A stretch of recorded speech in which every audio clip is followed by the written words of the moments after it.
Assalamualaikum warahmatullahi wabarakatuh. Saya Devika Dianti Haris dari kelas PTIKC 2019 dengan NIM 19290420014. Di sini saya akan menjelaskan materi mengenai sinkronisasi.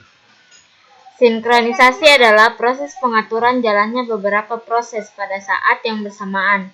Tujuan utama sinkronisasi adalah menghindari terjadinya inkonsistensi data karena pengaksesan oleh beberapa proses yang berbeda atau mutual exclusion, serta untuk mengatur urutan jalannya proses-proses sehingga dapat berjalan dengan lancar dan terhindar dari deadlock dan starvation.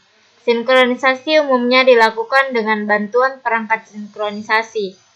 Penyelesaian terhadap masalah ini sangat penting karena perkembangan teknologi sistem komputer menuju ke sistem multiprocessing, terdistribusi, dan paralel yang mengharuskan adanya proses-proses kongruen. Berikutnya yang pertama ada sinkronisasi clock. Algoritma untuk sinkronisasi dalam sistem terdistribusi memiliki beberapa sifat, yaitu informasi yang relevan tersebar di beberapa komputer. Yang kedua, keputusan pembuatan proses hanya berdasarkan informasi lokal. Yang ketiga, peristiwa kegagalan dengan penyebab tunggal di dalam sistem harus dihindarkan. Yang keempat, tidak tersedianya clock atau sumber waktu global yang akurat. Sinkronisasi merupakan bagian penting untuk kerjasama dalam pemakaian sumber daya berbagi atau sharing resource. Pengurutan kejadian dan kesepakatan clock tersebar contohnya tidak adanya kesepakatan clock global. Berikut ada gambar di atas menggambarkan bahwa bila waktu pada output 0 adalah 2144.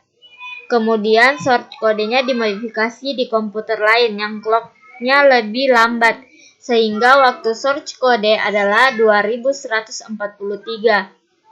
Karena source kode memiliki waktu yang lebih lama daripada file objeknya, maka Mac tidak akan melakukan rekompilasi. Berikut sinkronisasi straightforward. Cara yang paling mudah untuk menentukan waktu adalah dengan bertanya langsung ke server waktu atau Universal Coordinate Time atau UTC. Hanya saja akan banyak perbedaan dalam request, karena waktu merupakan dasar dari cara orang berpikir, dan akibat tidak adanya sinkronisasi clock juga sangat dramatis, seperti yang dilihat pada contoh sebelumnya. Kemudian ada clock logika. Boleh dikatakan semua komputer memiliki rangkaian pencatat waktu. Walaupun penggunaan kata clock sudah meluas, kata yang lebih tepat adalah timer untuk merujuk komponen dari rangkaian tersebut. Timer ini menggunakan kristal quartz sebagai sumber frekuensinya. Walaupun frekuensi osilator pada osilator kristal biasanya stabil, tetap saja tidak mungkin menjamin bahwa semua kristal yang bekerja di berbagai komputer memiliki frekuensi yang sama persis.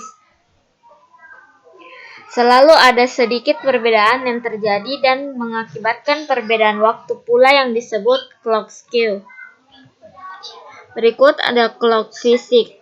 Pada beberapa sistem, waktu clock aktual menjadi penting. Contohnya real-time system. Untuk sistem ini diperlukan clock fisik eksternal. Karena alasan efisiensi dan redundansi, clock fisik jamak biasanya digunakan. Penggunaan clock sinkron. Pelaksanaan sinkronisasi clock dalam skala luas terjadi baru-baru ini saja, yang salah satu teknologi enablingnya adalah internet. Memungkinkan mensinkronkan jutaan clock dalam orde milidetik dengan UTC. Berbagai algoritma baru yang menggunakan clock sinkron mulai bermunculan. Berikut ini contohnya. Yang pertama ada Atmos One Message Delivery. Setiap pesan membawa pengenal koneksi dan timestamp. Untuk setiap koneksi, server menyimpan timestamp terbaru ke dalam tabel. Bila ada pesan masuk dengan timestamp yang lebih lama daripada timestamp yang disimpan, maka pesan tersebut akan ditolak dan dianggap sebagai duplikat. Yang kedua, ada konsistensi cache berbasis clock.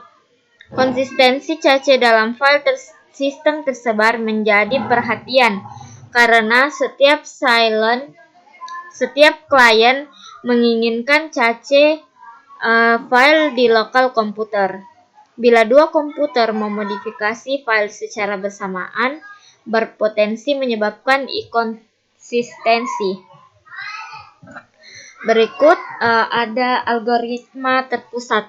Pada algoritma terpusat, kondisi mutual exclusion atau mutex ditangani oleh sebuah proses yang dipilih sebagai koordinator untuk mengatur entry ke critical region. Setiap proses yang ingin meminta mutex mengirim pesan request ke koordinator. Bila proses tersebut menerima pesan reply dari koordinator, maka proses tersebut diizinkan masuk ke daerah kritis. Sesudah keluar dari daerah kritis, proses mengirim pesan rilis ke koordinator dan melanjutkan eksekusinya. Di sini ada gambar. Proses 1 meminta izin atau request ke koordinator untuk masuk ke critical region. Izin diberikan atau grant. Yang kedua, proses kedua meminta izin ke koordinator untuk masuk ke critical region yang sama. Koordinator tidak menjawab. Bila proses 1 keluar dari critical region, proses tersebut memberitahu atau rilis koordinator yang kemudian mengizinkan proses 2. Berikut ada algoritma tersebar. Kejadian kegagalan karena penyebab tunggal tidak dapat ditoleransi dalam sistem tersebar, sehingga para peneliti mengembangkan berbagai algoritma mutual exclusion tersebar. Algoritma ini bekerja dengan membuat sebuah proses yang ingin memasuki daerah kritis, terlebih dulu membuat pesan yang berisi nama daerah kritis yang ingin dimasuki, nomor proses, dan waktu terkininya. Ada 3 kasus penerima yang mungkin, yaitu bila penerima tidak berada dalam daerah kritis dan tidak ingin masuk, maka pesan OK dikirim balik. Yang kedua, bila penerima sudah berada di dalam daerah kritis, maka tidak ada pesan yang dikirim. Yang ketiga, bila penerima ingin masuk ke daerah kritis tapi belum masuk, maka proses ini akan membandingkan catatan waktu dari pesan masuk dengan pesan yang dikirimkan. Di sini ada gambar 2 proses ingin masuk ke daerah kritis yang sama pada waktu yang bersamaan pula. Proses 0 memiliki timestamp yang lebih lama sehingga proses 0 menang. Bila proses 0 selesai, pesan OK dikirim sehingga proses 2 sekarang dapat masuk ke daerah kritis. Yang ketiga ada algoritma token ring. Di sini digunakan sebuah jaringan bus dengan proses-proses yang tidak berurutan melalui perangkat lunak. Ring logika disusun dengan setiap proses ditetapkan posisinya di dalam ring. Seperti pada gambar B, posisi ring dapat dialokasikan dengan menggunakan urutan nomor alamat jaringan atau dengan cara lain. Hal yang terpenting adalah setiap proses harus tahu siapa proses sesudahnya. Sebuah grup proses yang tidak berurut dalam jaringan. Yang kedua, ring logika yang disusun software perbandingan 3 algoritma. Berikut gambarnya. Perbandingan 3 algoritma di atas. Algoritma terpusat paling mudah dan efisien dibandingkan kedua algoritma lainnya. Hanya 3 proses yang dibutuhkan untuk masuk dan keluar dari daerah kritis. yaitu request, grant, dan release. Algoritma tersebar paling sensitif terhadap kejadian crash. Sekian dan terima kasih atas penjelasan materi mengenai sinkronisasi di atas. Mohon maaf jika ada sedikit ribut suaranya. Wassalamualaikum warahmatullahi wabarakatuh.